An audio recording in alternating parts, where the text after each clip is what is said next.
এই পর্যায়ে কোষের নিউক্লিয়াস আকারে বড় হতে থাকে, ক্রোমোসোম থেকে ক্রমাগত পানি হ্রাস পেতে থাকে, ক্রোমোসোমগুলো ক্রমাগত সংকুচিত হয়ে খাটো এবং মোটা হতে থাকে, ক্রোমোসোম সেন্ট্রোমিয়ার ব্যতীত লম্বালম্বিভাবে দুভাগে বিভক্ত হয়ে দুটি ক্রোমাটিড উৎপন্ন করে, ক্রোমোসোমগুলো পুনরুদ্ধিত অবস্থায় থাকে, এদের সময় গণনা করা যায় না। তাহলে দেন সবাই আজকে বলতে স্যার আজকে বলতে হবে ছেলেদের দিক থেকে মেয়েদের দিক থেকে একজন বলেন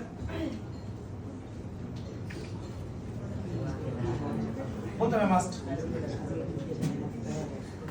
জেরিন্দা বলেন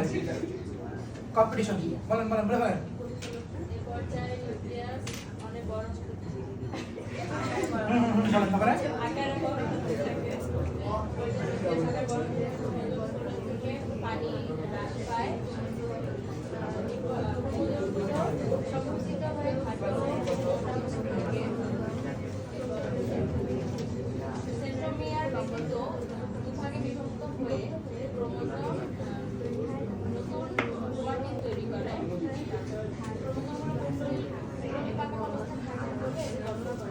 তাহলে দেন শুনেন এর মধ্যে দুজনে পড়া নিলাম পরের বার কিন্তু আবার নেক্সট স্টেপ করার সময় আরেকজনে